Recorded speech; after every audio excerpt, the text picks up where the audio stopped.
The slap echoed across Maggie's diner like a gunshot.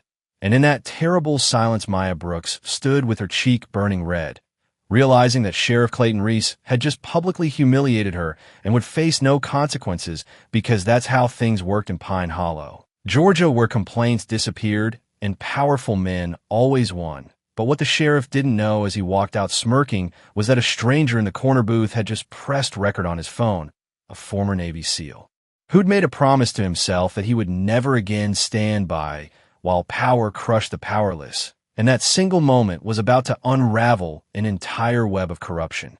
Just before we get back to it, I'd love to know where you're watching from today, and if you're enjoying these stories, make sure you're subscribed. Pine Hollow wasn't the kind of town that made headlines. Nestled between rolling farmland and dense pine forests, it looked like something out of a postcard. White church steeples pierced the sky. Main Street had the same hardware store that had been there for 60 years. People waved at each other from pickup trucks, and Friday night football games drew half the population. But beneath that peaceful surface ran fault lines that nobody talked about openly. The town had an invisible dividing line. On one side lived families whose names appeared on the Founders Memorial in the town square. On the other side lived everyone else, including the black families who'd worked the same land for generations, but never quite got their names carved into marble. It wasn't something anyone discussed at the coffee shop or the grocery store. It was just understood, accepted, the way things had always been. And if you challenged that understanding, you learned quickly that Sheriff Clayton Reese ran Pine Hollow with an iron fist wrapped in a friendly smile. Maya Brooks wiped down the counter at Maggie's diner for the third time that morning, her dark brown eyes scanning the familiar space. At 26, she'd worked here for 4 years, ever since her mother passed, and left her responsible for her younger brother Jamal. The diner smelled like coffee and bacon grease, since that had soaked into the vinyl booth seats over decades. Sunlight streamed through windows that overlooked Main Street, catching dust particles that danced in the air. She moved with practiced efficiency, refilling coffee cups before customers had to ask, remembering who took cream and who drank it black. The job wasn't glamorous, but paid the bills. More importantly, it paid Jamal's tuition at the state university 2 hours away, where he was studying engineering and making her proud every single day. "More coffee, Mr. Patterson?" Maya asked, pot already in hand. The elderly farmer nodded, pushing his cup forward. "You're a mind reader, Maya. Don't know what we'd do without you here." She smiled, but there was tiredness behind it. After her shift ended at 3, she had to drive to the community college for her nursing classes. She was studying to become an RN, taking it slow because full-time school wasn't an option when you were supporting a household. Sometimes she felt like she was running on a treadmill, working hard but staying in the same place. The diner served as Pine Hollow's crossroads. Farmers came in early for breakfast before heading to their fields. Veterans gathered mid-morning to swap stories over eggs and toast. Deputies stopped by for lunch, their uniforms and badges a constant reminder of who held authority. Travelers passing through on Highway 9 pulled in for directions and a quick meal. If you wanted to know what was happening in Pine Hollow, you sat in Maggie's diner and listened. That's how Maya knew about Sheriff Reese's reputation. Everyone knew Clayton Reese, 42 years old, with the kind of square jaw and confident smile that won elections. He'd been sheriff for 8 years, and before that, he'd been a deputy under his father, who'd also been sheriff. The Reese family practically owned law enforcement in this county. Publicly, Clayton Reese was a pillar of the community. He showed up at church on Sundays. He sponsored the Little League team. When the local news did stories about Pine Hollow, they interviewed him, and he always knew exactly what to say to make the town sound safe and wholesome. But privately, people feared him. Maya had heard the whispers. She'd seen the way people's voices dropped when his patrol car rolled past. She'd noticed how complaints against deputies seemed to vanish in a thin air, how certain families suddenly had financial troubles after crossing him, how anyone who challenged his authority found themselves facing mysterious legal problems. Just last month, old Mrs. Henderson at the hardware store had pulled Maya aside. "Be careful around the sheriff, honey," she'd said quietly, glancing around to make sure nobody heard. "Don't challenge him. Nobody wins against Clayton Reese." Maya had nodded politely, but inside she bristled. She didn't go looking for trouble, but she also didn't believe in letting people push her around. Her mother had taught her to stand tall, to speak up when something was wrong. Still, she understood the warning. This wasn't a fair fight. The sheriff had power, connections, and a department full of deputies who followed his lead without question. There have been whispers recently about the last election, something about campaign finance irregularities and votes that didn't quite add up.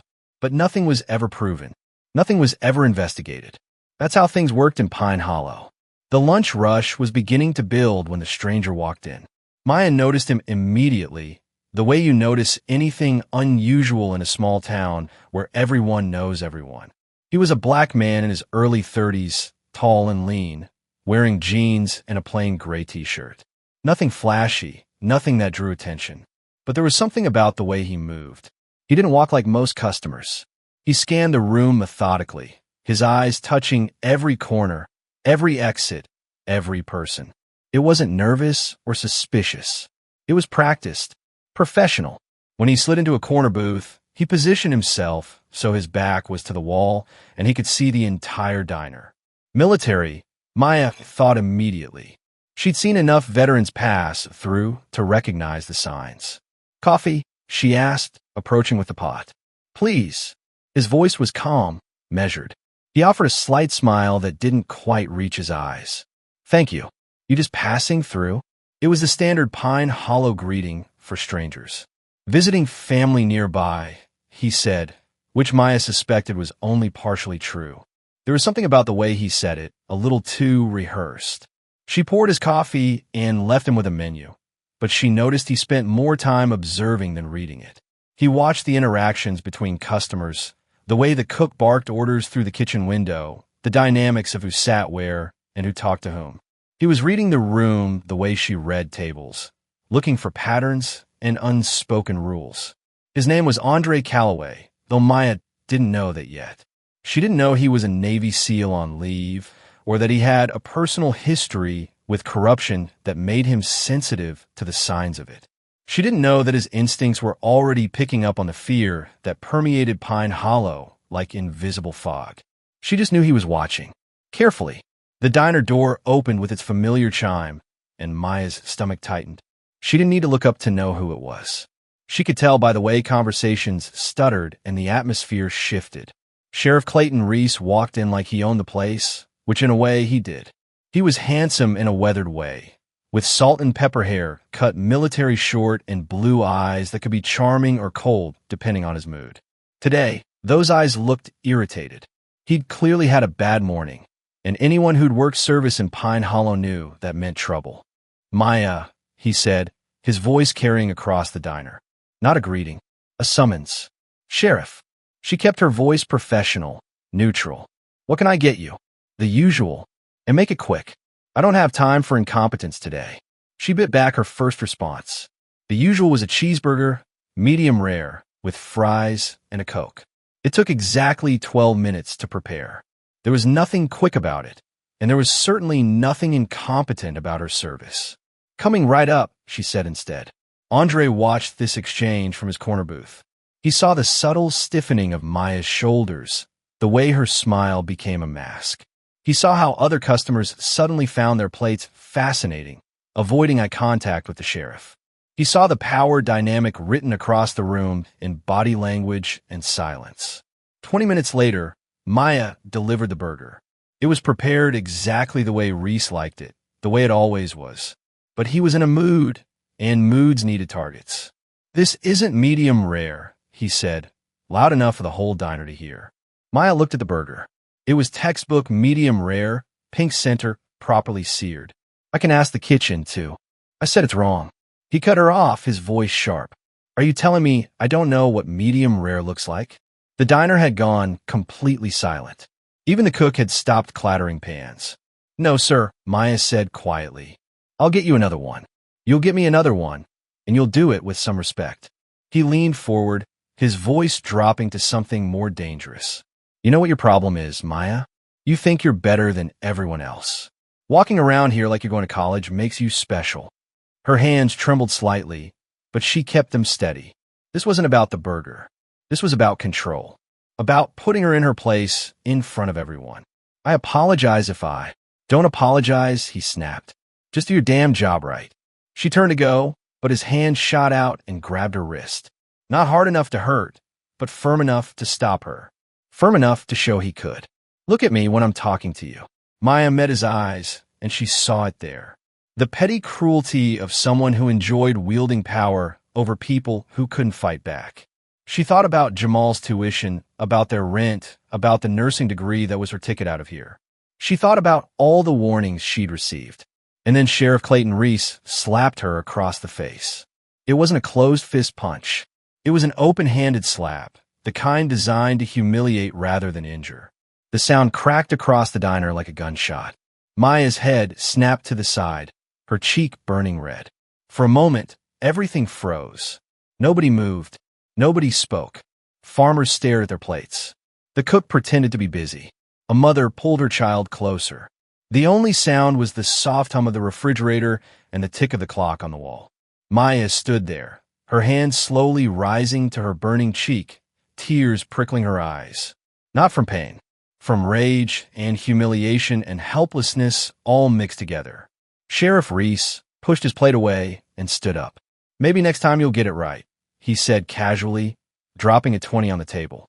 Then he walked out, the door chiming behind him like nothing had happened. In the corner booth, Andre Calloway's hands had tightened on his coffee cup. Every instinct he had was screaming at him to move, to intervene, to put that man on the ground. But he was trained for more than impulse. He was trained for strategy. He pulled out his phone, angling it carefully, and pressed record. He'd already captured everything on video. The slap, the humiliation, the silence of witnesses too afraid to speak up. Then he made a mental note of every detail. The time, the witnesses, the way Reese had deliberately provoked the confrontation. This wasn't random violence. This was systematic abuse of power. Maya tried to continue working, but her hands wouldn't stop shaking. She wiped down tables that were already clean, refilled sugar dispensers that were already full. Her mind was racing. Should she call the police? The sheriff was the police. Should she file a complaint? With who? His department? She thought about quitting, but that thought lasted exactly 3 seconds. She couldn't quit. Jamal needed her. They needed the income. Jobs weren't easy to find in Pine Hollow, especially for someone who'd just been publicly humiliated by the most powerful man in the county. An elderly customer, Mr. Peterson, caught her eye as he paid his bill. He was one of the few who'd lived in Pine Hollow his whole life and still had the courage to speak his mind. That man's been unchecked too long, he said quietly, his wrinkled hand shaking slightly as he counted out bills. Someone needs to do something. Who? Maya whispered back. Who's going to stand up to the sheriff? Mr. Peterson didn't have an answer. Nobody did. Outside, Andre made a phone call. He stood by his rental car, watching the sheriff's vehicle pull away, committing the license plate to memory. The line connected. Command, he said quietly. This is Calloway. We might have a situation involving local law enforcement abuse. I'm going to need some guidance here. That night, Maya sat in her small apartment, staring at her reflection in the bathroom mirror. The red mark on her cheek had faded to a dull pink, but the memory burned bright. She'd replayed the moment 100 times, thinking of all the things she should have said, all the ways she could have responded differently. But what good would that have done? Getting herself arrested? Getting fired? Making things worse? Her phone buzzed. A text from Jamal. How was your day? She typed and deleted 3 different responses before settling on. Long. How's studying going?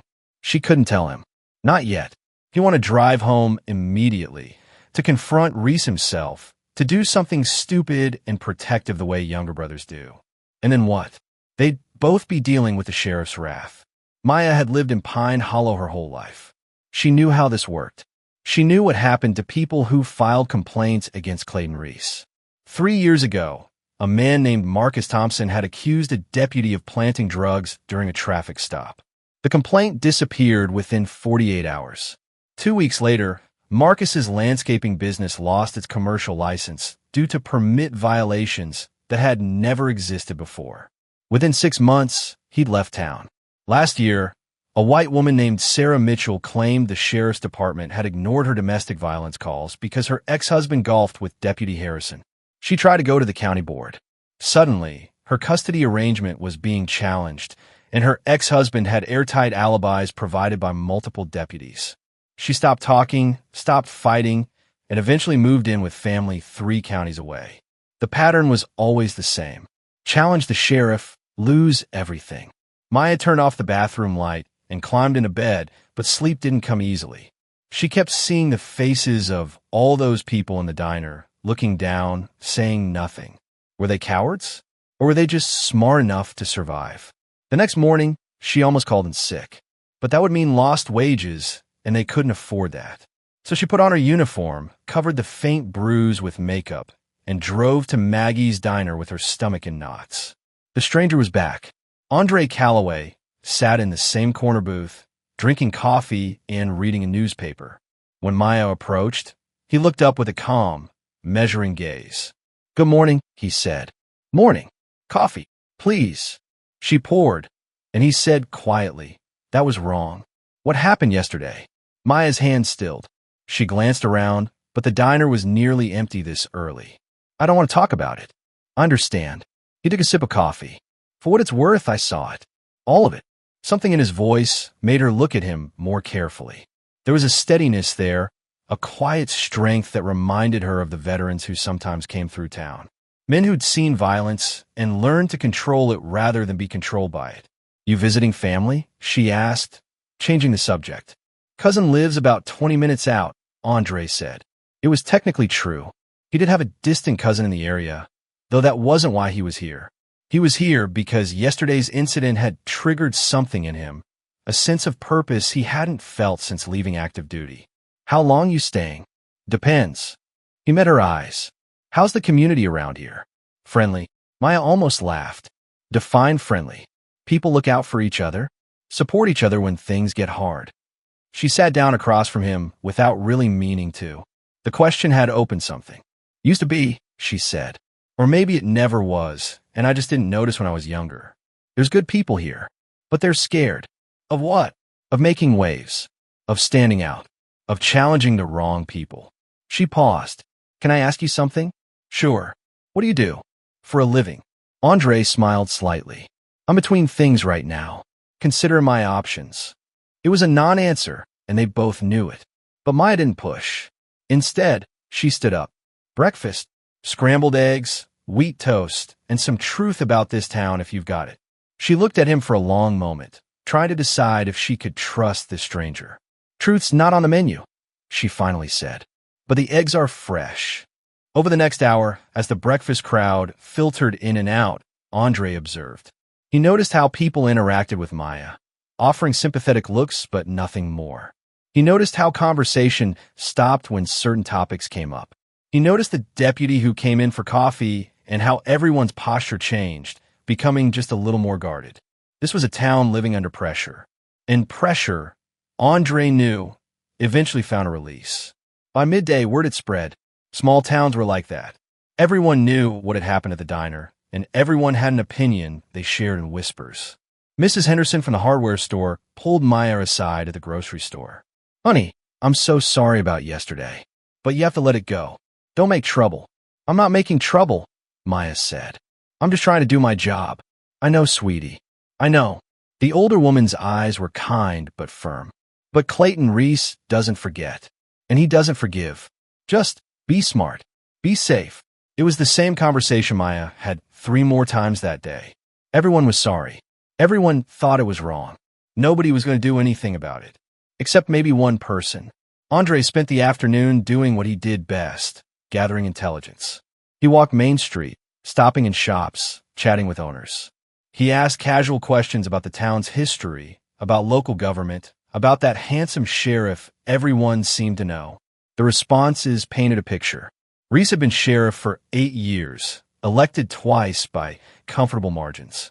His father before him had held the position for 20 years. The family had deep roots, old money from timber and land deals.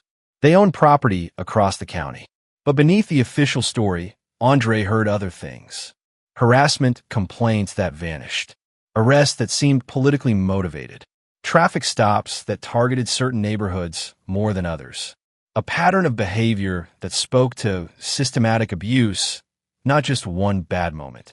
At the hardware store, he struck up a conversation with an older man named Douglas Patterson. "Sheriff keeps things orderly," Douglas said carefully. "But orderly for some more than others, if you know what I mean." "I'm starting to get the picture." Douglas looked at Andre with sharp eyes. "You military?" "Was. Navy." "Thought so. You've got the look." Douglas lowered his voice. "There's a woman you should talk to. Name's Patricia Holbrook. Used to be a journalist for the county paper before it went under. She's got information about a lot of things. Where would I find her?" "She lives in the old Morrison house on Elm Street. Gray Victorian with the roses out front. But be careful. People who ask too many questions about Clayton Reese tend to have bad luck." "I've had worse," Andre said. That evening, Maya was locking up the diner when she saw it. Her car, parked in its usual spot behind the building, had been vandalized. Both side mirrors were smashed. The word "careful" was keyed deep into the driver's side door. Her hand shook as she pulled out her phone. She started to dial 911, then stopped. What was she going to say? Call the sheriff's department to report vandalism that was clearly a message from the sheriff himself? "Need help." She spun around. Andre stood there, hands in his pockets, that same calm expression on his face. "Did you follow me?" Her voice came out sharper than she intended. "No, I eat dinner here most nights." He nodded toward the diner. "Saw you come out and thought you looked upset." Maya gestured at her car. "Someone's sending a message." Andre walked around the vehicle, examining it with professional thoroughness. "No cameras back here. None that work. Convenient." He pulled out his phone and took photos from multiple angles. "You should document this. File a report." "With who?" "The sheriff's department." She laughed bitterly. "They did this." "You don't know that for certain." "Don't I?" She leaned against the brick wall, suddenly exhausted. "This is how it works here. You challenge authority, and bad things happen. Mysterious things. Things nobody can prove." Andre put his phone away and looked at her seriously. "Maya, I need to tell you something. I'm not just passing through town. I'm a Navy SEAL. And what I saw yesterday, what's happening here, it's not right. It's not legal. And I think I can help." She stared at him. "A Navy SEAL. In active duty currently, but yes. And you just happened to be in Pine Hollow when the sheriff decided to slap me? Sometimes timing is just timing. But what I do with that timing is a choice." He moved closer, his voice steady and sure. "This isn't just about one slap anymore, Maya. This is about a pattern of abuse. A corrupt system. And I have the resources and training to do something about it." "Why?" she whispered. "Why would you risk getting involved?" His jaw tightened. "Because I've seen what happens when good people do nothing. I've lost friends because contractors lied and covered up problems. I've watched corruption cost lives. And I promised myself that whenever I had the chance to stand against it, I would." Maya wanted to believe him.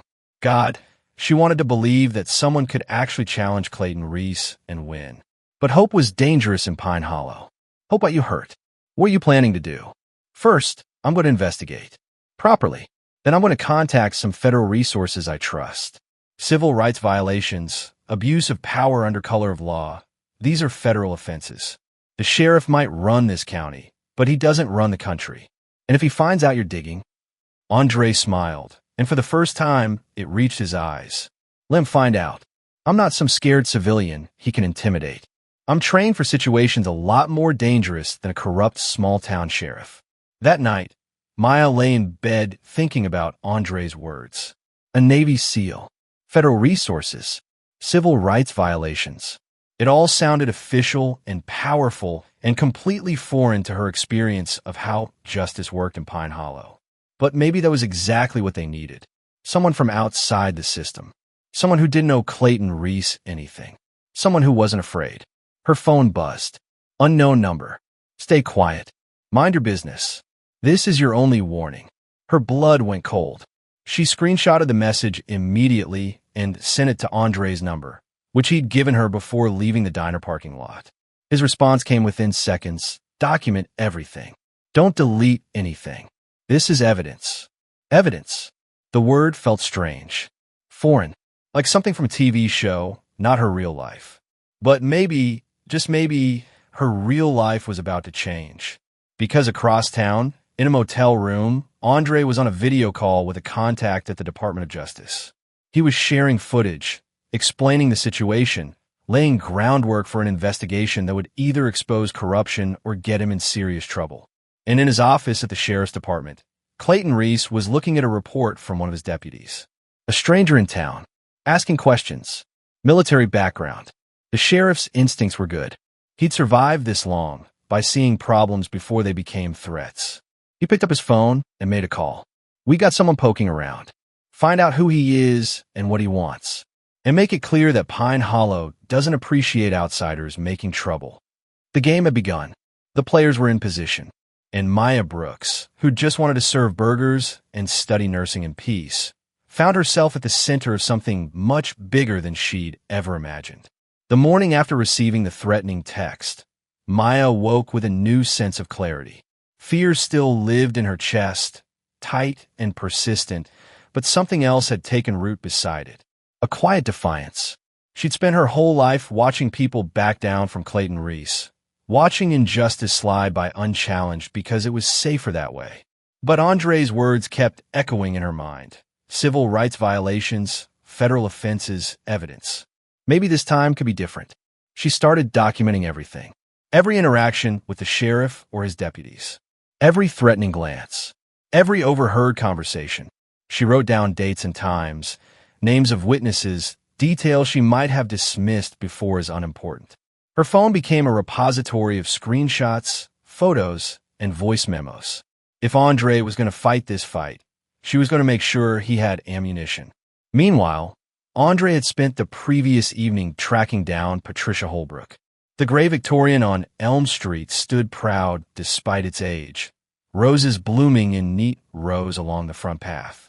When he knocked, the woman who answered was in her late 60s, with silver hair pulled back in practical bun and eyes that had seen too much to be surprised by much anymore. "You're the one asking questions about the sheriff," she said without preamble. Not a question, a statement. "Andre Calloway." "And yes, ma'am, I am." "Navy." "Seal." "How'd you know?" "You walked like my son did. He was Marines." She stepped back, opening the door wider. "Come in. We shouldn't talk on the porch." Patricia's living room was lined with filing cabinets and cardboard boxes stuffed with papers. A journalist's archive, carefully maintained even after her newspaper had folded 5 years earlier. The Pine Hollow Gazette died the same month I published an investigative series on Sheriff Reese's department, Patricia said, settling into an armchair. Advertisers pulled out overnight. Our biggest sponsors suddenly couldn't afford to support local journalism. Funny how that works. "What did you find?" She gestured to the boxes. 8 years of pattern and practice. Harassment, complaints that disappeared from official records, but I'd already copied. Financial statements showing the sheriff's personal wealth growing far beyond his salary. Property seizures under dubious legal circumstances. Traffic stop data showing clear racial profiling. Election irregularities in precincts where his cousin was the registrar. Andre felt his pulse quicken. This was more than he'd hoped for. "Why didn't you take this to federal authorities?" "I tried." Patricia's smile was bitter. "Sent everything to the FBI field office in Jackson. Never heard back. Sent it to the state attorney general. File went missing. I learned the hard way that Clayton Reese has friends in places that matter. Men he went to college with. Men whose campaigns he supported. Men who owe him favors. But you kept the evidence. I'm a journalist. We keep everything." She stood and pulled a box from the shelf. "This is what you need. Bank records showing deposits that don't match any legitimate income. Sworn affidavits from people who left town rather than fight him. Internal department emails I obtained through a sympathetic deputy who later resigned." Andre opened the box, scanning documents with growing understanding. This wasn't just abuse of power. This was organized corruption. Land deals where property was seized under false pretenses and then sold to Reese's business partners at below-market prices. Drug evidence that went missing from the evidence locker with no investigation into the disappearance. Payoffs from local businesses in exchange for favorable treatment or protection from harassment. There's more, Patricia said quietly. 3 years ago, a young man named Deshaun Williams died in custody. Official report said suicide. His family said he had marks on him that didn't match hanging. They wanted an independent autopsy, but the body was cremated before they could get a court order. The room went cold. Andre looked up from the documents. You're saying Reese might be responsible for a death? I'm saying there are questions that were never answered. The deputy on duty that night was transferred to another county within a week. The family was offered a settlement on the condition they sign an NDA. They took it because they had 3 other kids to feed and a mortgage they couldn't pay. Andre stood, pacing the small room. This had just escalated beyond anything he'd anticipated.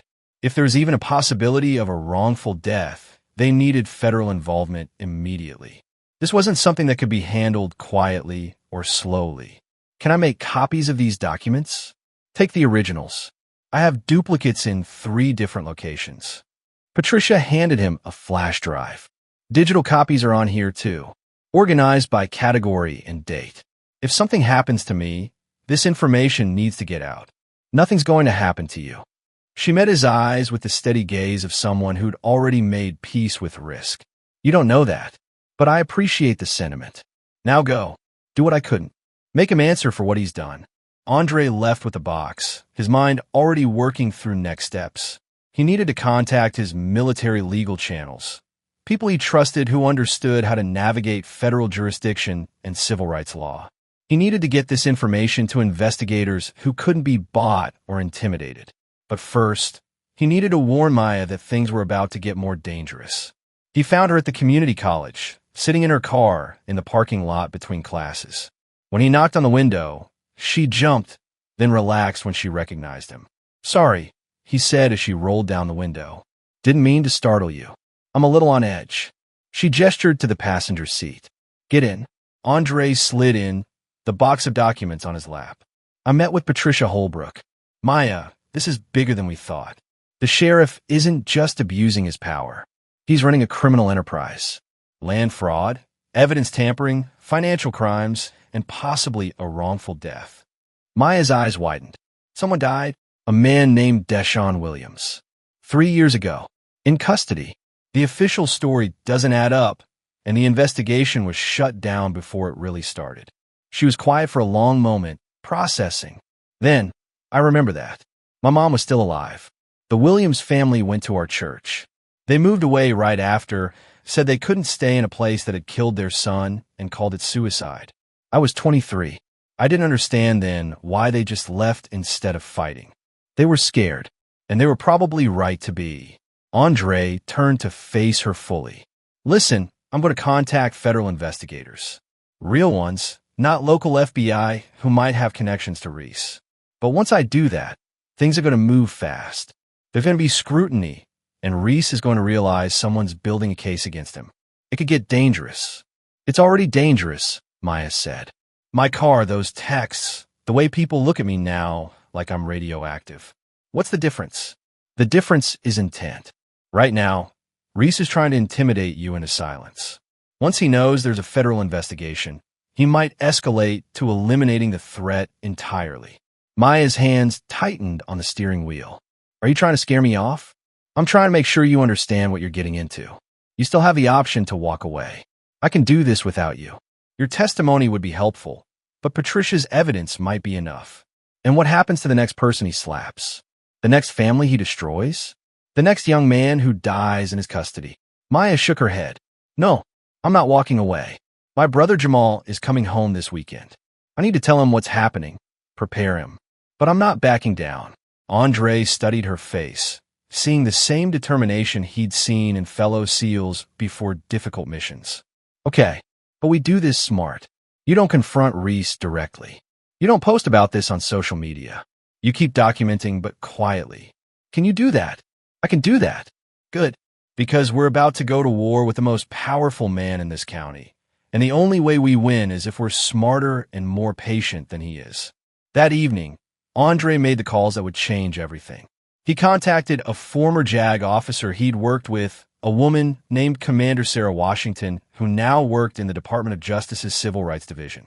He sent her encrypted files containing Patricia's evidence and his own documentation of the diner incident. Her response came within an hour. This is substantial. I'm forwarding to the FBI's Civil Rights Unit in the DOJ Criminal Division. Expect contact within 48 hours. Calloway, if this is as big as it looks, you may have just uncovered one of the most egregious cases of systemic corruption we've seen in rural law enforcement this decade. The weight of those words settled over Andre. This was real now. Official. There was no going back. While Andre built his federal case, Maya drove home to prepare for Jamal's visit. Her little brother called just as she was pulling into her apartment complex. Hey, Maya. I'm leaving campus in about an hour. Should be there by dinner time.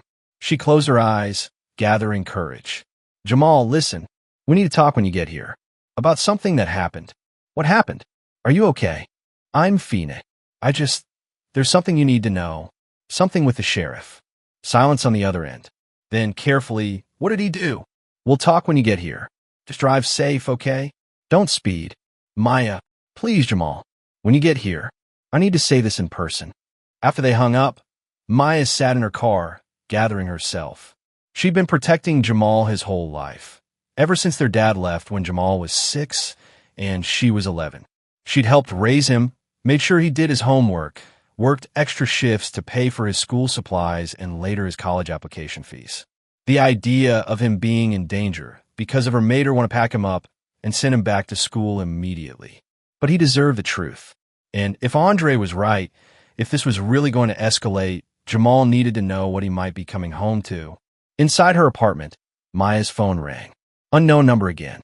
She almost didn't answer, but something made her hit the green button. Hello. Heavy breathing. Then a male voice she didn't recognize.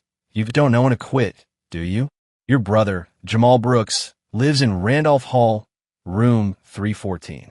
Studies engineering. Gets coffee every morning at the campus cafe. Wouldn't want anything to happen to him. The line went dead. Maya's hand shook so badly she almost dropped the phone. They knew about Jamal. They knew where he lived, what he studied, his routines. The threat was crystal clear. She immediately called Andre. When he answered, the words tumbled out. They threatened Jamal. They know where he lives. They know his schedule. Andre, if something happens to him because of this... Breathe, Maya. Breathe. Is he at school right now? He's driving home. He'll be here in 3 hours. Good. When he gets there, you both stay inside. I'm going to make some calls. We can arrange protection if necessary. Protection? Like witness protection. Not that formal. But I have friends, former military guys who do private security. People I trust. If Reese's people are threatening your brother, we can make sure he's not an easy target. After Andre hung up to make his calls, Maya sat on her couch, hugging a pillow to her chest. This was the cost of standing up. This was what happened when you challenge power. They didn't just come after you. They came after everyone you loved. Her phone buzzed with a text from Andre, called in a favor. Friend of mine, former Marine named James Carter, lives 2 hours away. He's going to keep an eye on your building tonight. You won't see him, but he'll be there. Another text. Federal investigators are moving faster than expected. They want to interview you tomorrow. Are you ready? Maya typed back, ready as I'll ever be. But she wasn't sure if that was true. Across town, in his office at the sheriff's department, Clayton Reese was having a very different conversation. He'd just been informed by one of his deputies that the stranger asking questions was former military with connections to federal law enforcement. The vandalism on Maya's car hadn't shut her up. And now there were whispers that someone had been visiting Patricia Holbrook's house. Reese had survived this long by being proactive, not reactive. If there was a threat, you eliminated it before it became a problem. He picked up his phone and called a number he hadn't used in years. It's me, he said when the line connected. We got a situation. I need some people who aren't connected to the department. People who can send a message without it tracing back. The voice on the other end was calm, professional. What kind of message? The kind that makes people remember why it's dangerous to ask questions in my county. The federal investigators arrived in Pine Hollow like ghosts, driving unmarked sedans and checking into the motel on the highway using ordinary names. Special Agent Rebecca Foster and Special Agent Marcus Hill had worked civil rights cases for 15 years combined. They knew how to move quietly in small towns where strangers were noticed and talk spread fast. Andre met them in a diner parking lot 30 miles outside Pine Hollow, neutral territory where they wouldn't be observed by Reese's network. "Commander Washington sent us your file," Agent Foster said, a sharp-eyed black woman in her 40s. "I'll be honest, Calloway, what you've documented here could bring down an entire department. But it's also the kind of case that gets messy. Local law enforcement fighting federal oversight, community divided, media circus. You prepared for that?"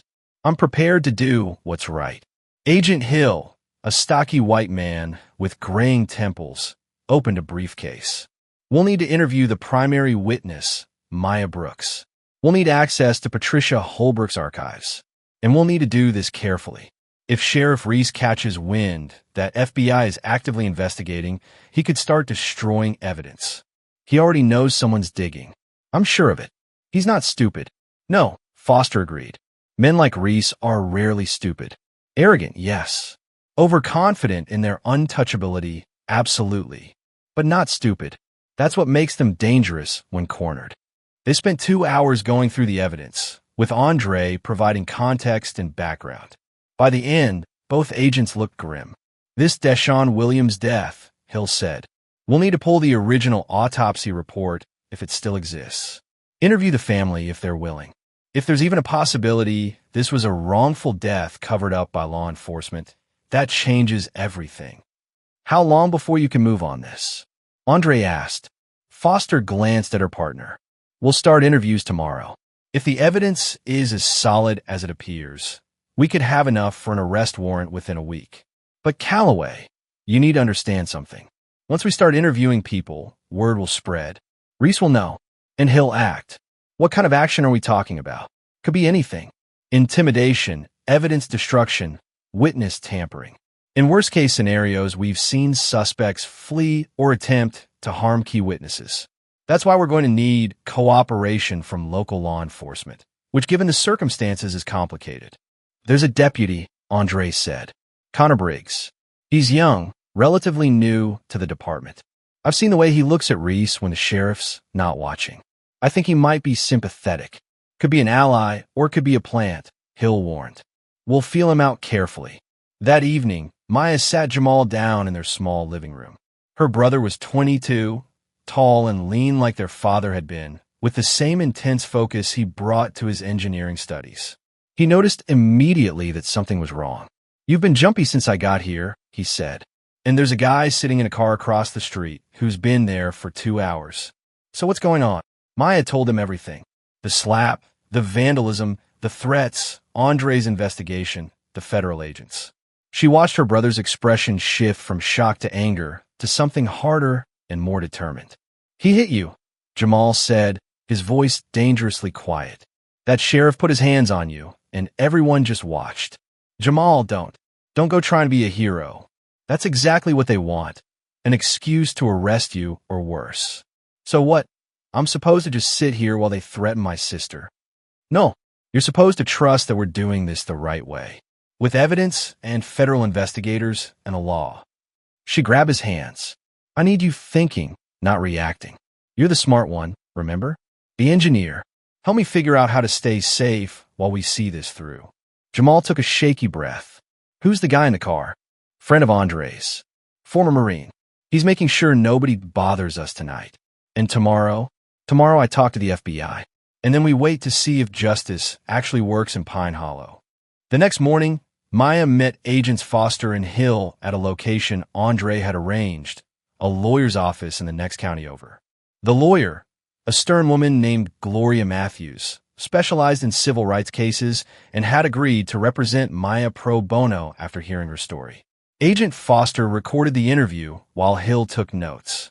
Maya walked them through everything, from the minor conflicts with Reese over the months leading up to the slap, to the moment itself, to the aftermath and threats. She showed them the texts, the photos of her vandalized car, the documentation she'd been keeping.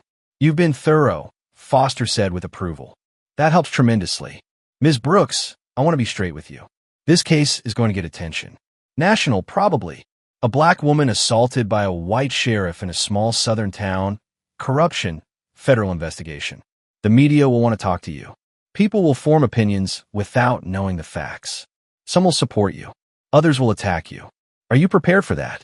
Maya thought about her mother, about the strength it took to raise 2 kids alone while working double shifts at the textile plant.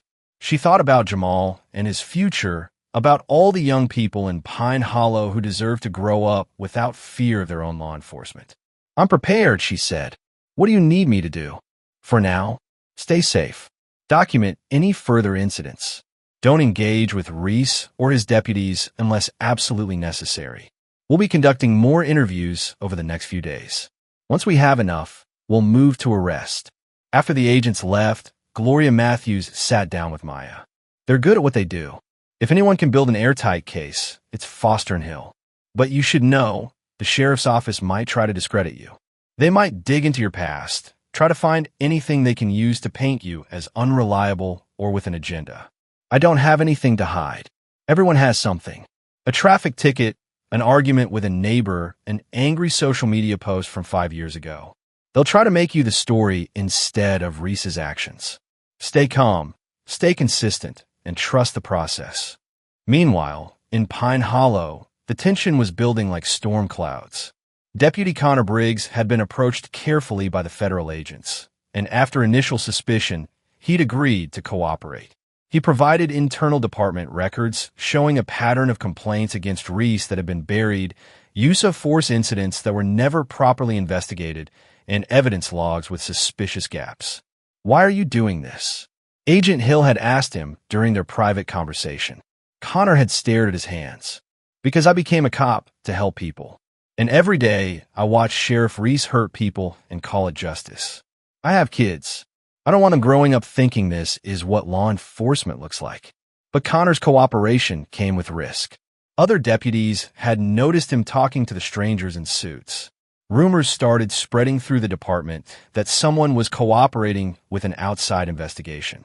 Sheriff Reese called a meeting of his senior staff, closing the doors and speaking in a low, dangerous tone everyone recognized as more threatening than shouting.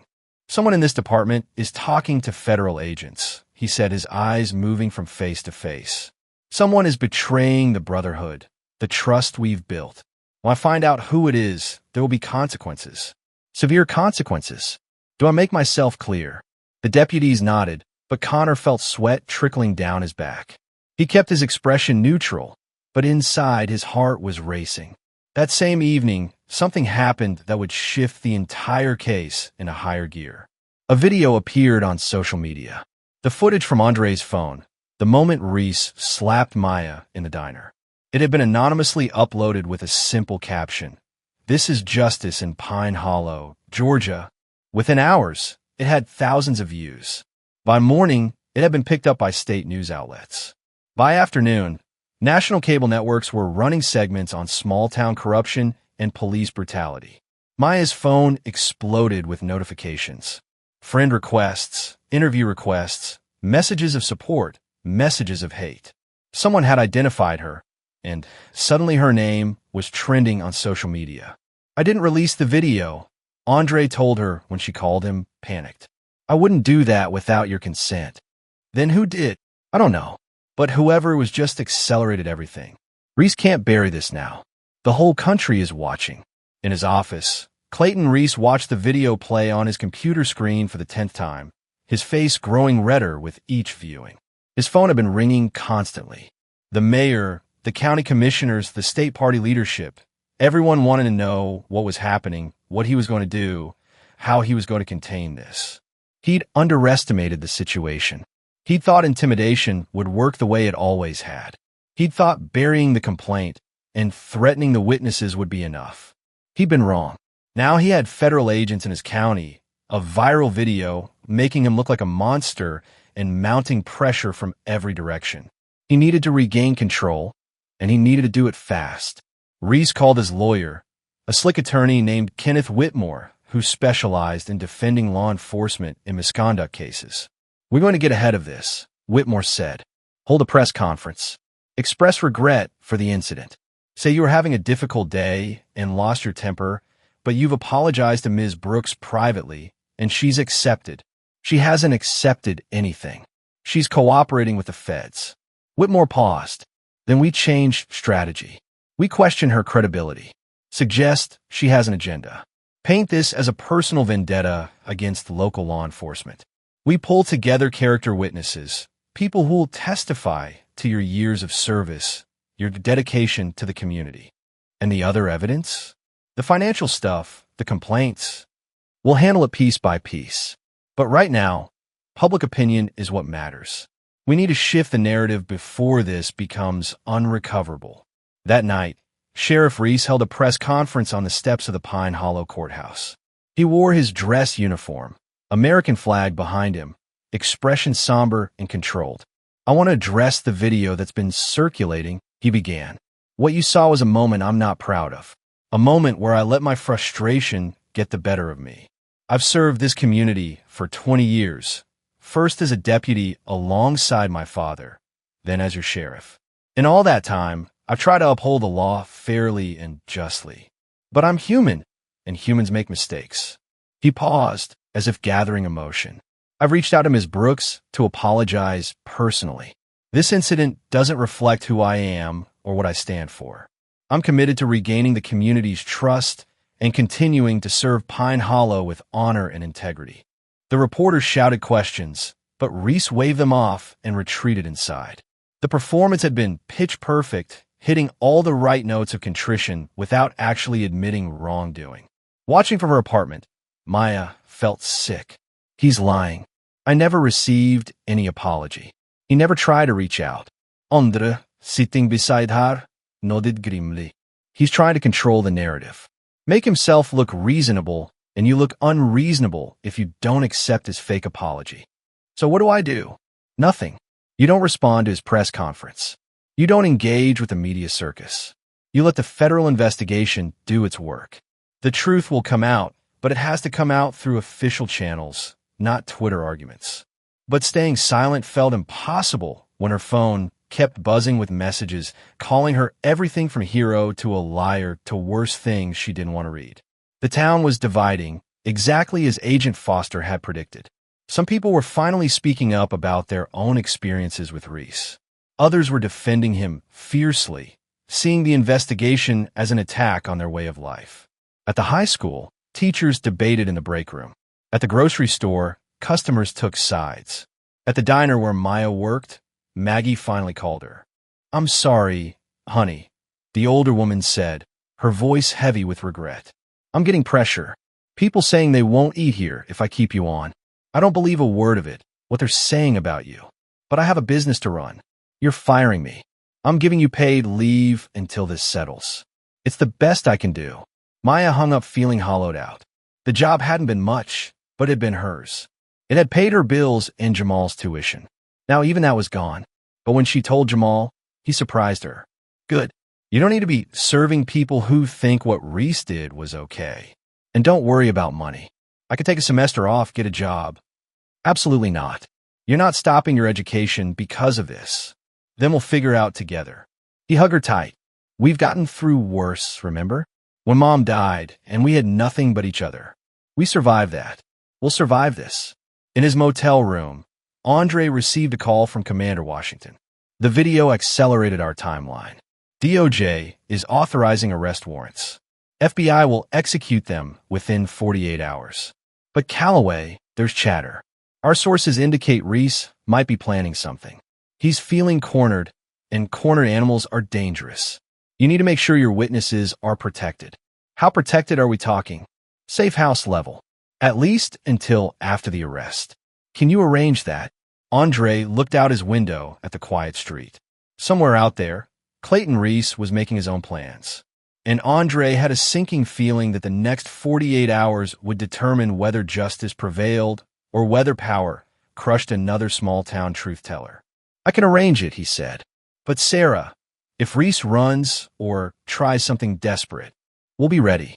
Federal marshals are being positioned now. This ends in 2 days, one way or another." After hanging up, Andre texted Maya, "Pack a bag. You and Jamal. Enough for 3 days. I'm moving you somewhere safe until the arrest happens." Her response came quickly. "Is it that bad?" It's that close to being over. But the closer we get, the more desperate he becomes. Please trust me. 20 minutes later, Andre pulled up to Maya's apartment. She and Jamal got in with small duffel bags, and they drove through the night to a cabin 2 counties away, owned by one of Andre's former teammates. As they drove through the darkness, Maya watched Pine Hollow disappear in the rearview mirror. Somewhere back there, Sheriff Clayton Reese was realizing that his kingdom was crumbling, that federal agents were circling, that the power he'd wielded for so long was about to be stripped away. And as Andre had warned, cornered animals were dangerous. The storm was coming. The only question was who would still be standing when it passed. The safe house sat at the end of a gravel road, surrounded by pine trees so dense they blocked out most of the afternoon sun. Maya stood on the porch, coffee cup warming her hands, watching Jamal pace the length of the small living room through the window. Her brother hadn't stopped moving since they'd arrived 12 hours ago, his nervous energy filling every corner of the cabin. Andre's former teammate, a quiet man named Marcus Webb who'd lost his left leg below the knee in Afghanistan, had stocked the cabin with supplies and assured them the property had security cameras on every approach. Then he disappeared to keep watch from his secondary location, leaving them in isolation while the final pieces of the federal case fell into place. Maya's phone buzzed. A text from Agent Foster. Town hall meeting tonight at 7 p.m. Sheriff called it. We'll have plainclothes observers present. Do not attend. She showed the message to Andre, who'd just emerged from the cabin with his own coffee. He's trying to control the narrative one last time, Andre said, getting the community together, probably planning to paint himself as the victim of federal overreach. Will people believe him? Some will. That's how power works in places like Pine Hollow. People invested in the old system will fight to protect it, even when it's corrupt. But others are ready for change. The question is which group is bigger. At 7 o'clock that evening, Pine Hollow's town hall was packed beyond capacity. People stood along the walls, spilled into the hallways, gathered on the steps outside. Sheriff Reese stood at the podium, looking every bit the wrong public servant in his pressed uniform. Thank you all for coming, he began, his voice carrying the practiced authority of someone used to being heard. I know these have been difficult days for our community. Outside agitators have come in, stirred up trouble, made accusations. They've taken one moment, one mistake I've already acknowledged and apologized for, and turned it into a circus. Murmurs of agreement rippled through certain sections of the crowd. But I want you to know something. I've served Pine Hollow my entire adult life. My father served before me. We've kept this town safe, kept order, protected our values. And I'm not going to let outsiders with political agendas destroy what we've built. In the back of the room, Deputy Connor Briggs felt his stomach turn. He recognized the speech for what it was, a rallying cry for the old guard, a circling of wagons against accountability. Around him, he saw nodding heads, people ready to believe that the problem was federal interference, not local corruption. But then something unexpected happened. An elderly black woman named Dorothy Taylor stood up. She was in her 70s, a retired teacher who'd lived in Pine Hollow since birth. When she spoke, her voice was steady and clear. Sheriff, I have a question. 3 years ago, my nephew Deshaun Williams died in your custody. Your department said it was suicide. His mama, my sister, said his body had bruises that didn't match your story. She wanted answers, but you offered money to make her go away instead. Was that keeping us safe? Was that protecting our values? The room went silent. Reese's composure flickered for just a moment. Mrs. Taylor, that case was thoroughly investigated. By your department. Investigating yourself. Dorothy remained standing. I stayed quiet then because my sister needed that money to feed her other children. But I see now that staying quiet didn't protect anyone. It just let you keep doing what you do. Before Reese could respond, a white farmer named Tom Harrison stood up. I got a question too, Sheriff. 2 years ago, you seized my cousin's property for back taxes. Said he owed $12,000. He paid it, had receipts and everything, but the property still got seized. It was sold at auction 3 months later to one of your business partners for half what it was worth. How's that justice? Another hand went up, then another. The meeting Reese had called to reassert his authority was turning into a public accounting of grievances. Years of buried complaints, swallowed anger, and forced silence were bubbling to the surface. A young Hispanic woman spoke about traffic stops that always seemed to happen when she drove through certain neighborhoods. A black mechanic described being arrested for a crime he didn't commit, charges that were dropped quietly after he lost his shop during the time he couldn't work. A white mother talked about how her domestic violence reports were ignored until she stopped calling. Reese tried to regain control, his voice rising. These accusations are unsubstantiated. If people had legitimate complaints, they should have filed them through proper channels. "We did," someone shouted from the crowd. "They disappeared." The room erupted in overlapping voices, some defending Reese, others adding their own stories. The careful order he'd maintained for so long was cracking, and everyone could feel it. In a corner of the room, Agent Foster quietly recorded everything on her phone. This wasn't admissible evidence, but it was powerful testimony to the systematic nature of the abuse. The FBI wouldn't need all of it, but it confirmed what their investigation had already shown. This wasn't about one slap or one bad day. This was about a pattern that had gone unchallenged for too long. Outside the town hall, Deputy Connor felt his phone vibrate. A text from an unknown number. "We know it was you. Watch your back." His blood ran cold. The other deputies had figured out he was the one cooperating with the feds. He glanced around the parking lot, suddenly aware of how isolated he was, how easy it would be for someone to arrange an accident or claim he'd been threatening. Connor made a decision. He pulled out his phone and called Agent Hill directly. "They've made me," he said quietly. "The other deputies know I've been talking to you. Where are you right now?" "Town hall parking lot." "Get in your car, drive to the address I'm about to text you. Don't go home. Don't stop anywhere. We'll get you into protective custody tonight." Connor's hands shook as he started his car. He'd known this moment might come, but knowing didn't make it easier. He was about to become a pariah in the department he'd joined wanting to make a difference. But at least he'd be alive and on the right side of history. Back at the safe house, Maya couldn't stop thinking about the town hall meeting she wasn't allowed to attend. She pulled up social media on her phone, scrolling through the real-time updates from people posting from inside. "They're speaking up," she said, showing Jamal a post from Dorothy Taylor's granddaughter. "People are finally telling their stories." Jamal read over her shoulder. "Doesn't mean Reese is done fighting." "No," Andre agreed from across the room where he was monitoring his own communications. "It means he's getting desperate.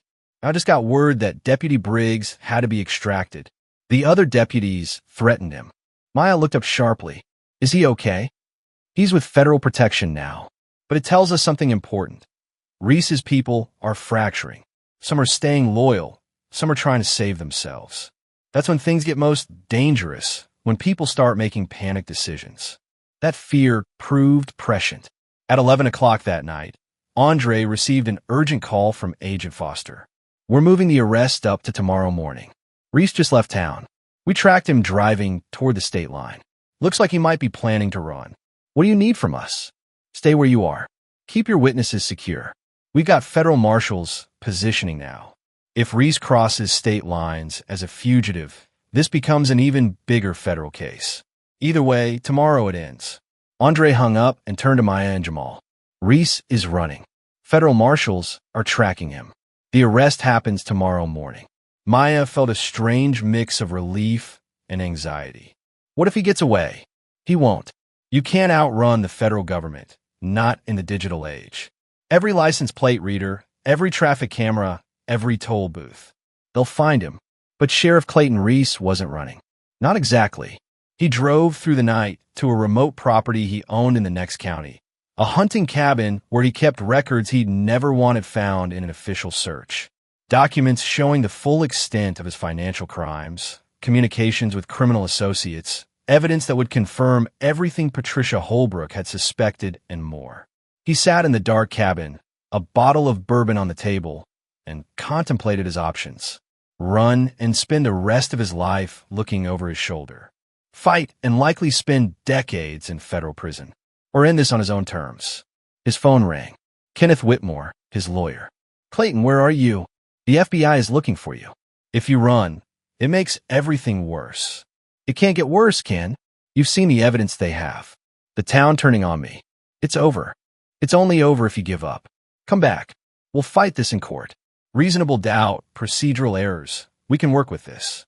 Reese laughed bitterly. I've seen federal cases before. Once they decide to take you down, you're done. The only question is how long it takes. Then don't make it easy for them. Don't make yourself look guilty by running. There was a long pause.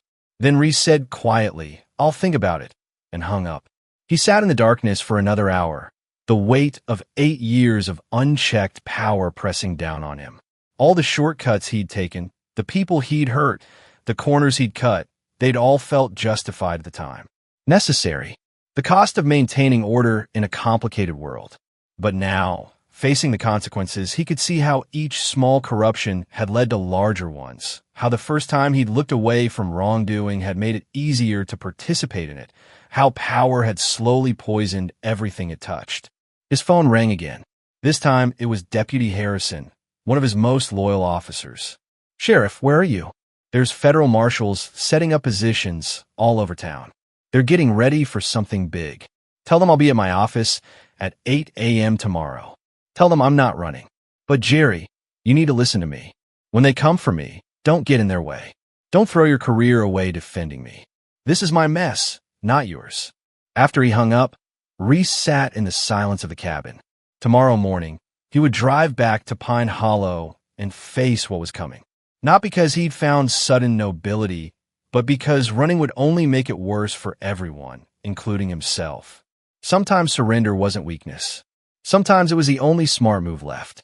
Dawn broke over Pine Hollow with unusual clarity, the sky a brilliant wash of orange and pink. Maya woke in the safe house to the smell of coffee and the low murmur of Andre's voice on the phone in the next room. She found Jamal already awake, sitting at the kitchen table with his laptop open. Looking at apartments near campus, he said when she joined him. Thinking maybe I should stay there year-round, not come home for breaks. At least until things settle. Maya poured herself coffee. Things will settle. After today, Reese will be in custody. The threat will be over. The threat from him, maybe, but you heard what Andre said. There's a whole network of people who benefited from his corruption. They're not just going to disappear because he gets arrested. She sat down beside her brother. You think we should leave Pine Hollow permanently? Jamal was quiet for a moment. I think you should do whatever makes you feel safe. But Maya, you've spent your whole life here. Mom's buried here. Our memories are here. We shouldn't have to be the ones who leave because other people did wrong things. Andre appeared in the doorway. The arrest is happening in 30 minutes. Federal marshals are in position. Reese showed up at his office 20 minutes ago. Walked right in like it was a normal day. He came back. Maya asked, surprised. Sometimes the smartest move is to control the terms of your surrender. If he'd run and they'd caught him in a manhunt, it would have been worse. This way, he gets to walk out with some dignity, face the cameras on his own terms instead of being dragged out of a motel room in handcuffs. They gathered around Andre's laptop to watch the live stream from a local news crew that had camped outside the sheriff's department. Word had spread fast that something was happening. A small crowd had gathered, some holding signs supporting Reese, others calling for justice. At exactly 8:15, federal marshals and FBI agents entered the building. The wait was agonizing. 5 minutes. 10. 15. Then the doors opened. Sheriff Clayton Reese walked out flanked by federal agents, his hands cuffed in front of him. He wore his uniform, but no gun belt. His face was composed, almost serene. He looked directly at the cameras as they escorted him to a waiting vehicle. Someone in the crowd shouted, "Shame on you." Another voice called, "We love you, Sheriff." The town's division was on full display. As the vehicle pulled away, Agent Foster appeared on the steps to give a brief statement. This morning, federal authorities arrested former Sheriff Clayton Reese on multiple charges, including civil rights violations, obstruction of justice, witness intimidation, fraud, and conspiracy. Additional arrests may follow as the investigation continues. We want to thank the brave witnesses who came forward and the dedicated law enforcement professionals who assisted this investigation. Maya felt tears streaming down her face without realizing she'd been crying. Jamal put his arm around her shoulders. "It's really over," she whispered. "The arrest is over," Andre corrected gently. "The trial will take time. He'll have lawyers. He'll fight the charges. But yes, the immediate threat is over. You're safe now." Within hours, the story was everywhere. National news networks ran segments on the arrest. Social media exploded with commentary.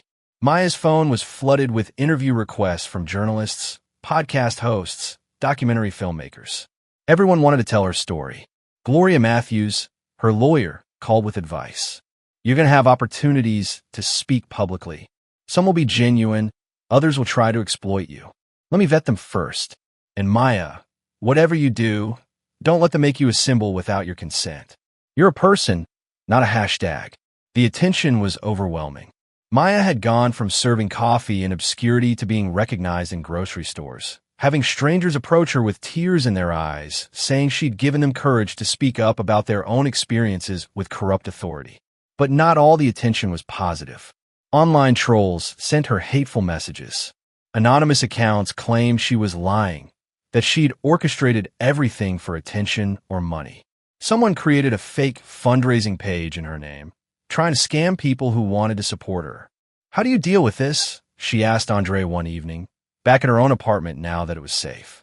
"The constant noise, the people who hate you without knowing you." "You remember why you did it," Andre said. "Not for fame or attention. Because it was right. Because staying silent would have let him hurt someone else. Everything else is just static." 2 days after the arrest, Maya made a decision. She would do one interview, carefully chosen. She selected a respected journalist known for thoughtful coverage, not sensationalism. The interview would air nationally, and it would be her chance to tell her story in her own words. During the taping, the journalist asked her about the moment in the diner. "What went through your mind when he hit you?" Maya thought carefully before answering.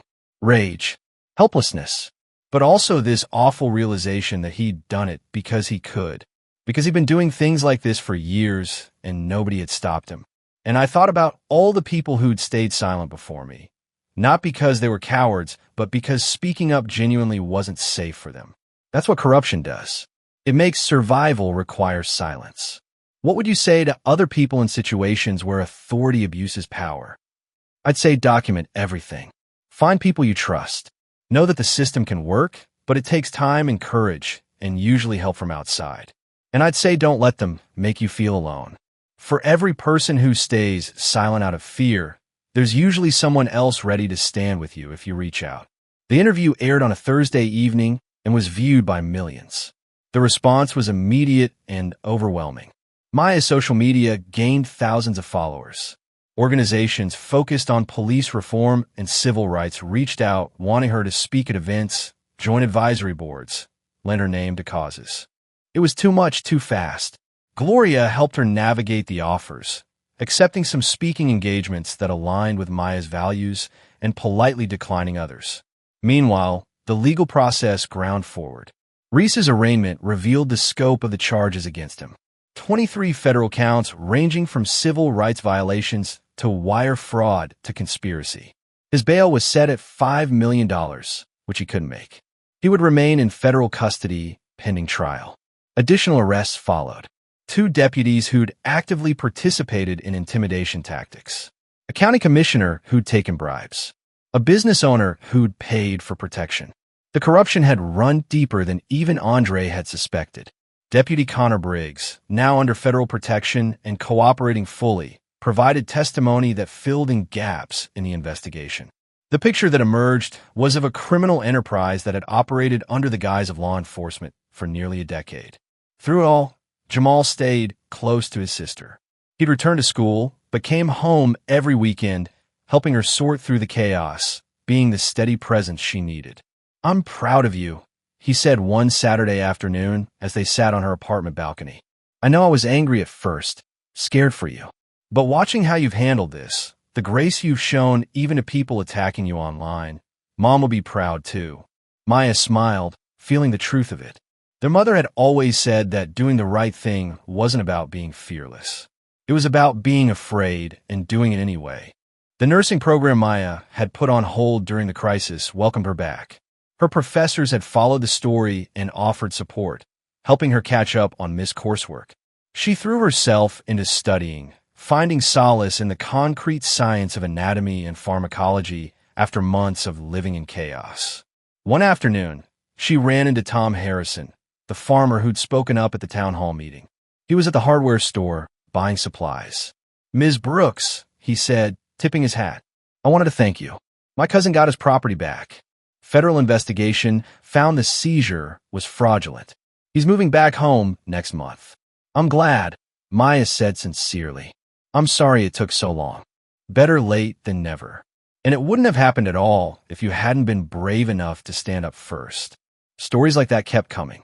A woman who'd been afraid to report her abusive ex because he was friends with deputies felt safe going to the new interim sheriff. A small business owner who'd been paying protection money for years stopped making the payments and wasn't harassed. The Williams family, Deshawn's parents, reached out to Maya to say they were working with the FBI to have their son's case reopened and properly investigated. Pine Hollow was changing. Slowly, painfully, but undeniably. The town council appointed an interim sheriff, bringing in someone from outside the county with a clean record and a mandate to reform the department. He immediately instituted new training on civil rights, created a civilian oversight board, and encouraged community members to report any concerns without fear of retaliation. Not everyone was happy about the changes.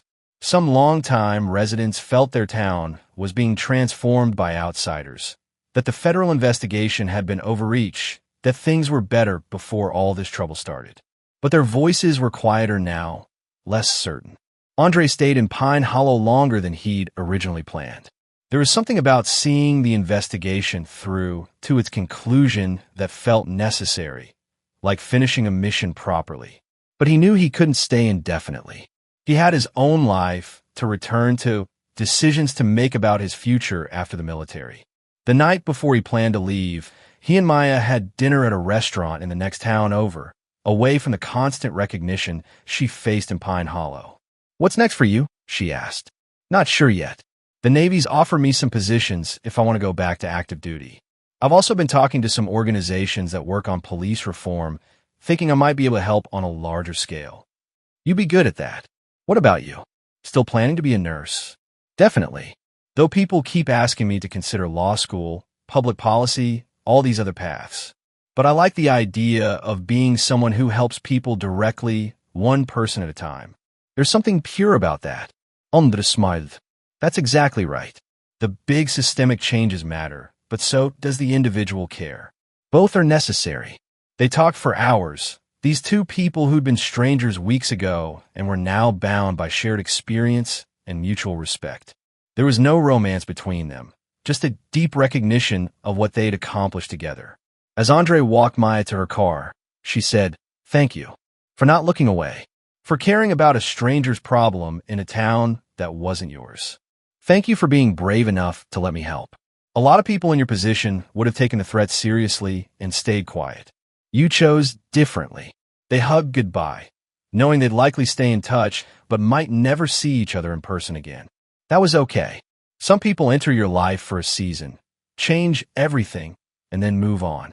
That didn't make the impact any less real. Driving home, Maya thought about how much had changed in such a short time. The fear that had permeated her daily life was gone.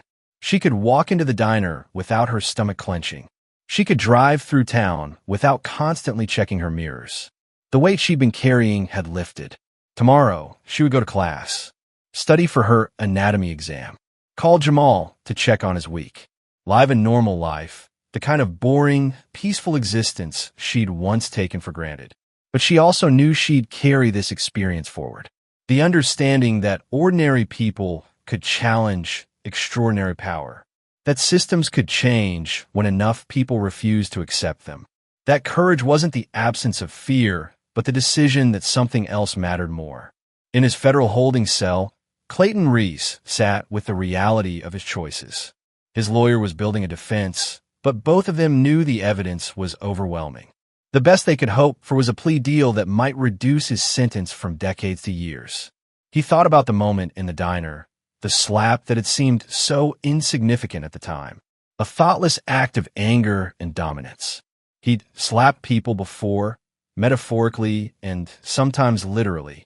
It had always worked to keep them in line. But this time, someone had been watching. Someone who wouldn't be intimidated. And that single moment of unchecked power had unraveled everything he'd built. The irony wasn't lost on him.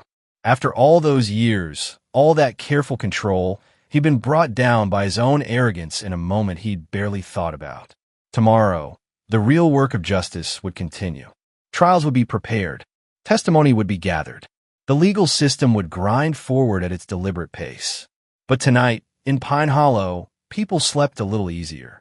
The fear that had been part of the town's atmosphere for so long had finally begun to lift. And that, perhaps more than any arrest or conviction, was the real victory. 6 months after Sheriff Clayton Reese's arrest, Pine Hollow had settled into a cautious new normal. The media circus had moved on to other stories, leaving the town to deal with the slower, harder work of actual change. Maya walked through the same streets she'd known her whole life, but everything felt different now. People met her eyes instead of looking away. Conversations happened in full voice instead of whispers. The federal trial was set to begin in 3 weeks.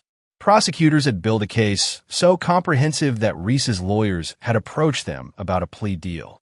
The evidence was overwhelming. Financial records, witness testimony, internal documents Connor Briggs had provided, and Patricia Holbrook's meticulous archive spanning years. Maya sat in Gloria Matthews' office going over her testimony one more time.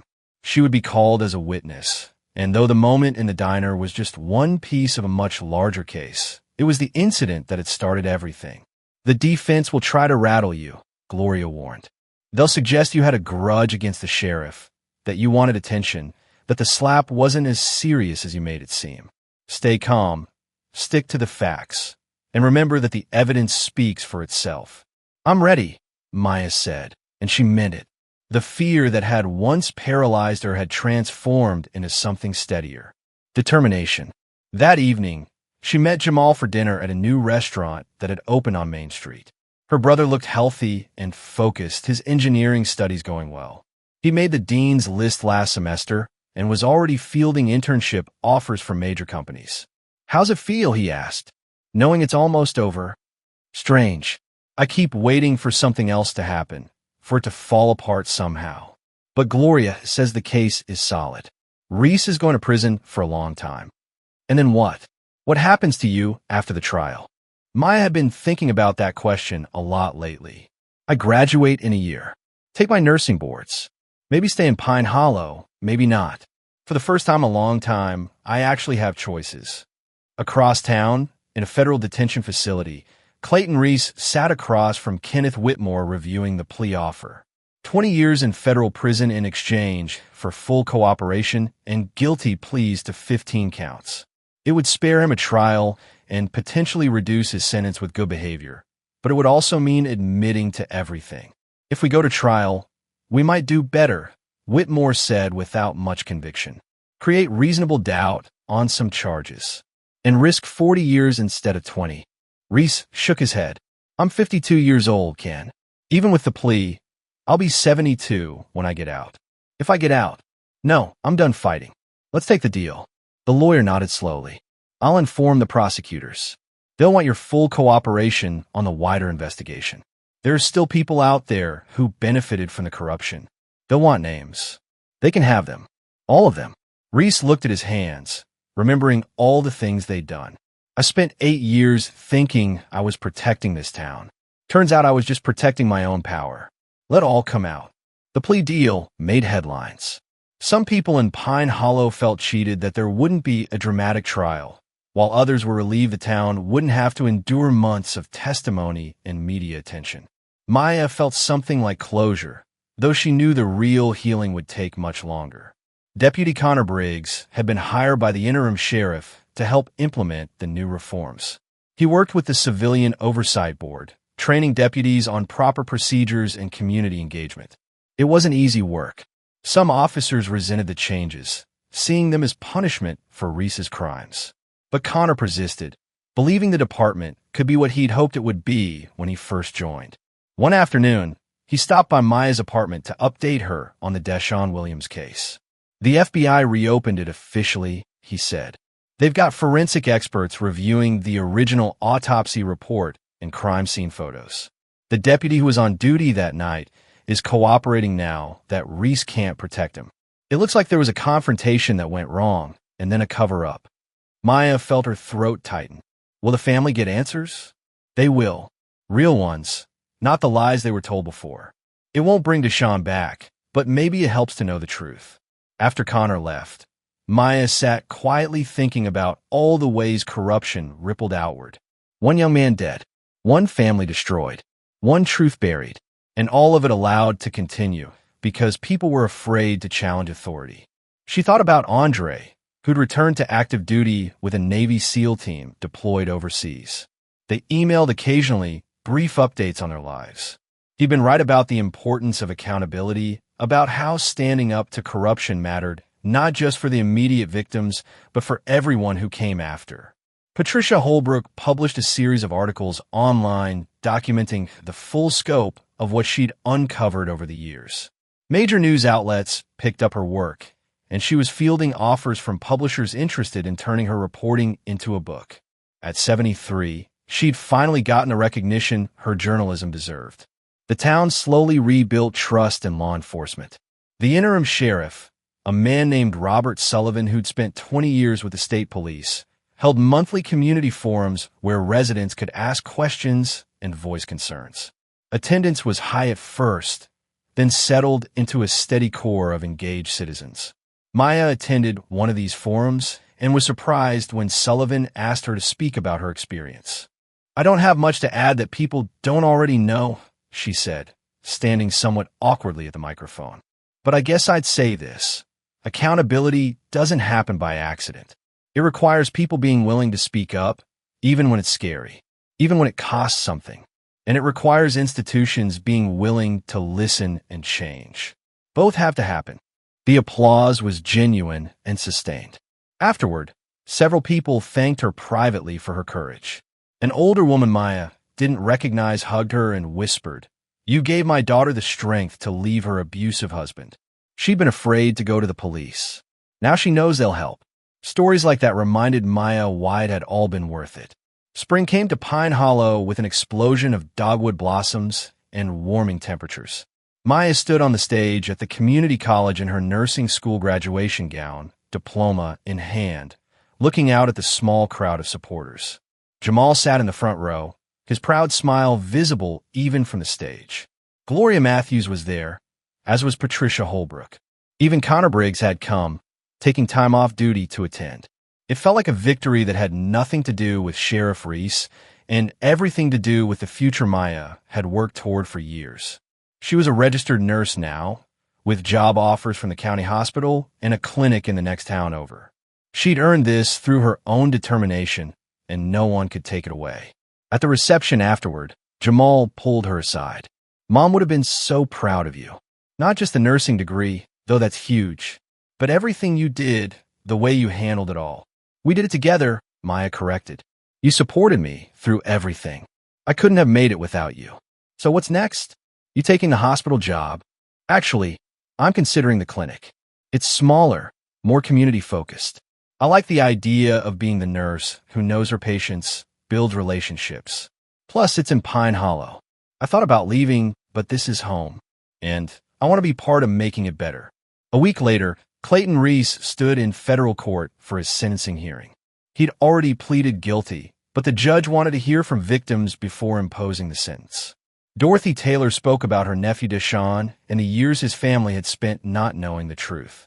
Tom Harrison described losing his cousin's property to fraudulent seizure. A woman named Lisa Parker talked about domestic violence that went unanswered because her abuser played poker with the deputies. Maya was the last to speak. She walked to the podium, looked at Reese sitting at the defense table, and spoke clearly. "What you did to me in that diner was humiliating and wrong. But it was also a small thing compared to what you did to others. I got slapped and threatened. Other people lost their homes, their businesses, their freedom, their lives. I'm fortunate that I had help, that federal investigators listened, that there were people brave enough to stand with me. Not everyone gets that. So when you sentence him, Your Honor, I hope you remember that this isn't just about one moment of violence. It's about years of systematic abuse that hurt this whole community. The judge sentenced Reese to 22 years in federal prison, slightly more than the plea deal recommended due to the severity and scope of his crimes. He would be 74 when released, if he lived that long. As the marshals led him away, Reese looked at Maya one last time. There was no defiance in his expression, just exhaustion and something that might have been regret.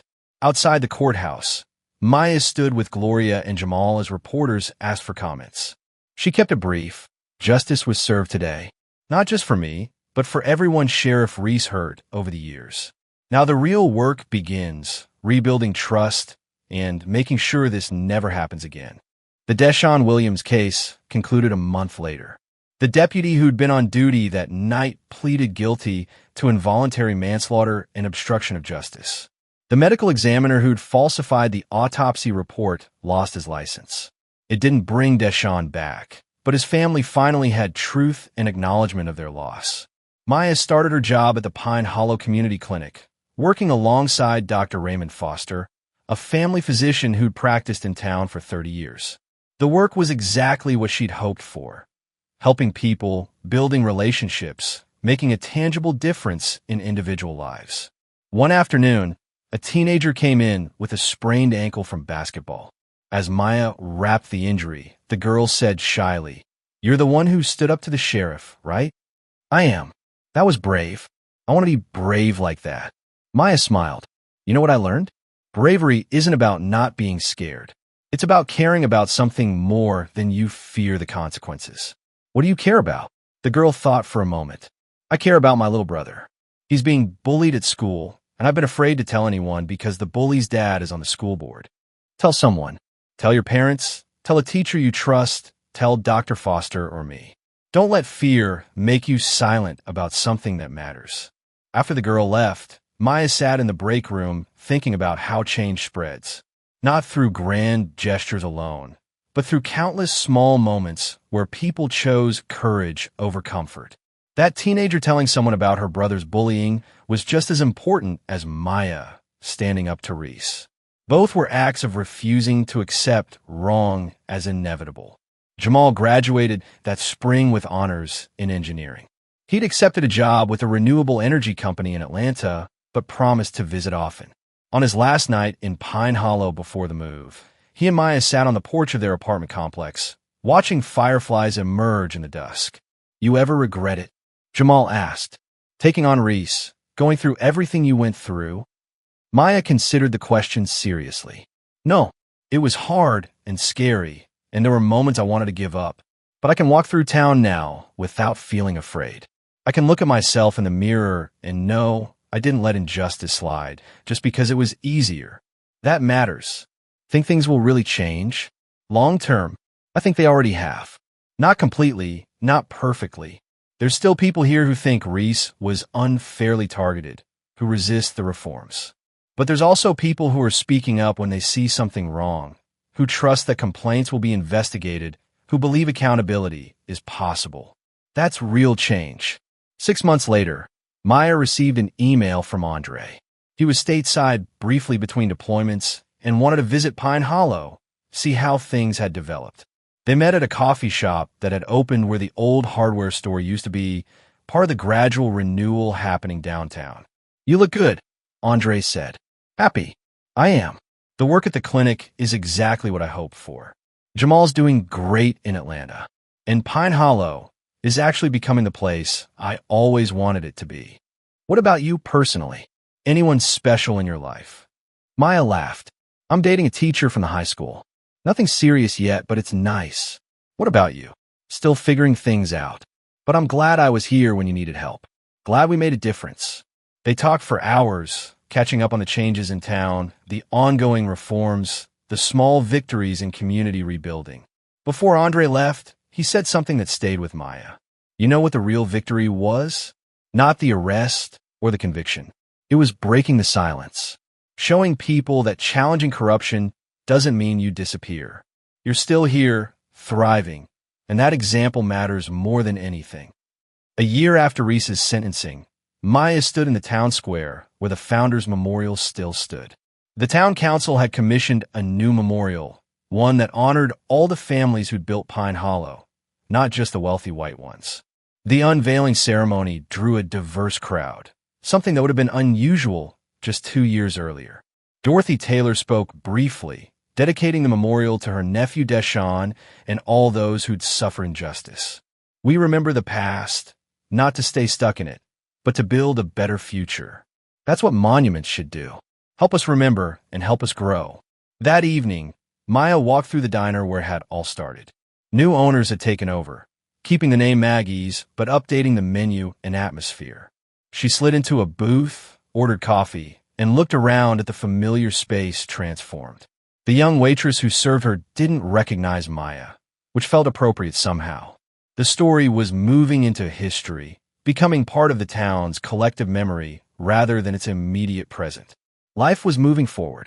Maya pulled out her phone and wrote a message she'd been composing mentally for weeks. She posted it to her social media, knowing some people would see it and others wouldn't, but feeling it needed to be said.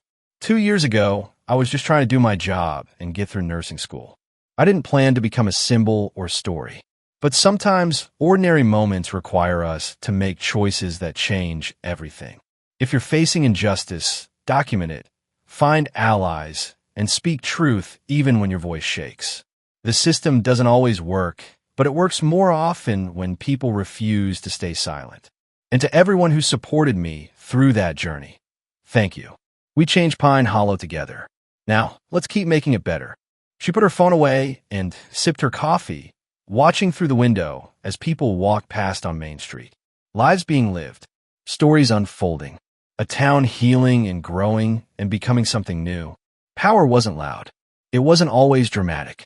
Sometimes it was just the quiet decision to refuse to look away, to stand up when standing up mattered, to believe that justice was possible even when it seemed impossible. And sometimes that was enough to change everything. If someone in authority abused their power right in front of you, would you have the courage to stand up, or would you be one of the people staring at your plate pretending not to see? Drop a like if this story moved you, and subscribe for more stories about ordinary people who refuse to stay silent.